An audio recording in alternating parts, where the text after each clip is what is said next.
Assalamualaikum, terima kasih sudah klik video ini. Seperti biasa nih teman-teman, sesuai dengan voting dari opsi kasus yang aku tawarkan, ternyata teman-teman kebanyakan memilih untuk kita ngebahas tentang ini lebih dulu, yaitu sebuah kasus dari Surabaya, di mana ada seorang trainer gym. Dia berbuat hal nekat dan bahkan tanpa ampun dia melakukannya di tempat umum, yaitu di sebuah tempat parkiran. Ada masalah apa sih ya, kok dia sampai segitunya? Pemicunya tuh apa? Nah, buat kalian yang sudah penasaran, langsung aja yuk. Untuk yang kembali menyimak ke channel ini, thank you banget. Dan untuk yang pertama kali hadir, selamat datang di channel Rikaro.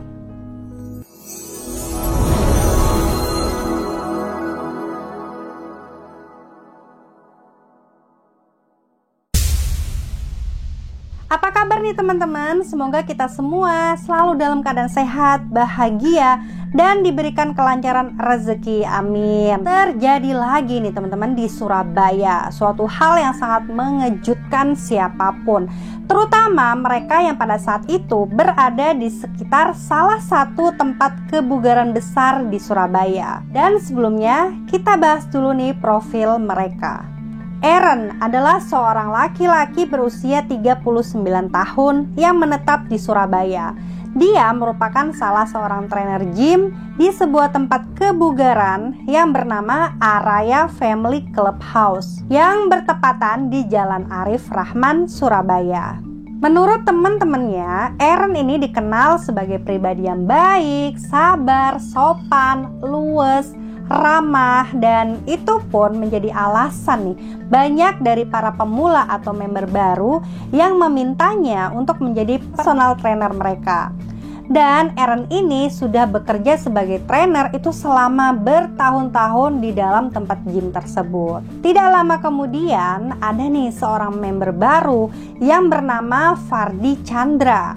Sedikit informasi, Fardi Chandra adalah seorang laki-laki yang berusia 46 tahun. Jadi memang usianya itu lebih senior dari Aaron ya. Dia tinggal di Gembong Sawah, Surabaya.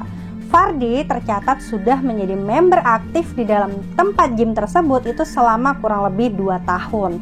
Menurut teman-temannya, Fardi dikenal sebagai sosok orang yang blak-blakan gitu. Jadi kalau bicara tuh apa adanya, langsung aja dikatakan, nggak pakai filter-filteran gitu kan. Dan bahkan dia ini sering loh memberikan cacian kepada teman-temannya di tempat gym. Terutamanya dia sering banget mengolok-olok Aaron. Nah, menurut Hendra, yaitu salah satu member gym di sana, Fardi itu kerap mengolok-olok Aaron, bahkan sudah berlangsung selama setahun lebih.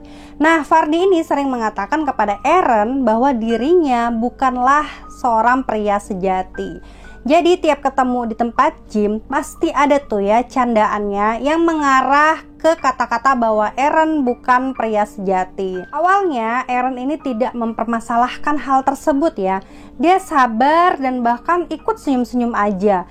Namun dikarenakan Fardi ini terus-menerus menghinanya sebagai laki-laki yang tidak jantan atau agak ngondek gitu ya. Akhirnya Aaron ini pun kesal dan marah. Ibarat seperti sebuah batu ya, yang ditetesin air terus-terusan lama-lama jadi bolong kan. Nah seperti itulah kesabarannya Aaron ini pun ternyata habis nih teman-teman. Hingga kejadiannya itu bermula dari sini. Pada hari Senin tanggal 26 April 2021 di pagi hari, di saat mereka latihan nih di clubhouse, Fardi lagi-lagi bersikap sinis kepada Aaron dengan kata-kata yang tidak sopan. Aaron mulai tidak sabar dan dia mulai membalas dengan kata-kata pula. Dia juga meminta Fardi untuk jaga ucapannya. Mereka pun akhirnya cekcok nih di lantai 2. Nah teman-temannya yang melihat kejadian cekcok itu, mereka sama sekali tidak membantu untuk memisahkan mereka berdua ya, dikarenakan hal ini memang sudah sering terjadi katanya. Setelah selesai cekcok, Aaron pun terlihat keluar dari tempat gym.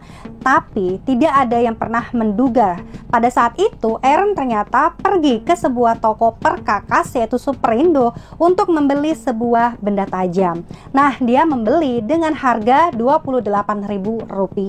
Setelah dia membeli benda tajam tersebut, dia sembunyikan di dalam bajunya nih teman-teman.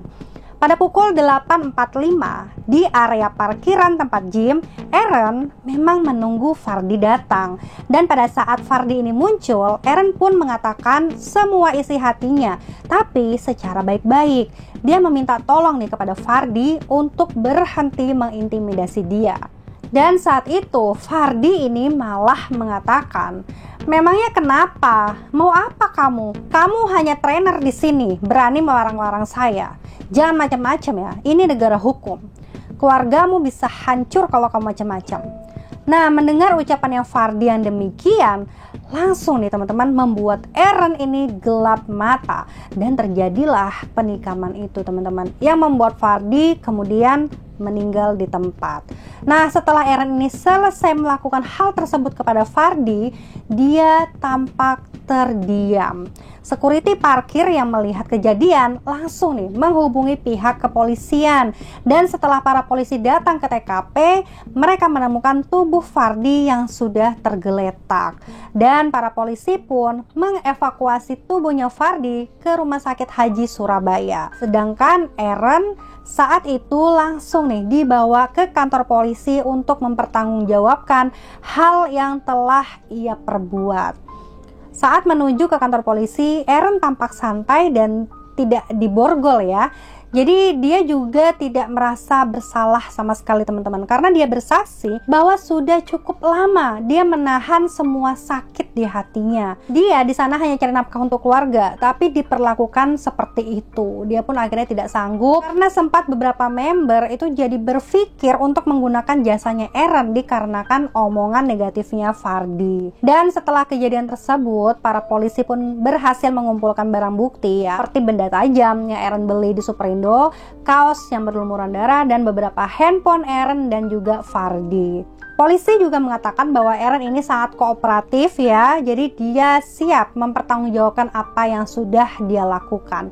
Dan motif utama kejadian ini adalah karena Aaron tidak kuat diintimidasi terus-menerus oleh Fardy. Dan dikarenakan hal ini teman-teman, Aaron pun dijerat dengan pasal berlapis, yaitu pasal 340 KUHP tentang pembunuhan berencana, pasal 338 KUHP tentang pembunuhan kesengajaan, dan pasal 351 ayat 3 KUHP tentang penganiayaan, dan terancam penjara selama 20 tahun. Selain itu teman-teman, ternyata Aaron juga dijerat dengan Undang-Undang Nomor 12 Tahun 1951 tentang benda tajam yang digunakan. Oke teman-teman, bagaimana menurut kalian tentang kasus ini?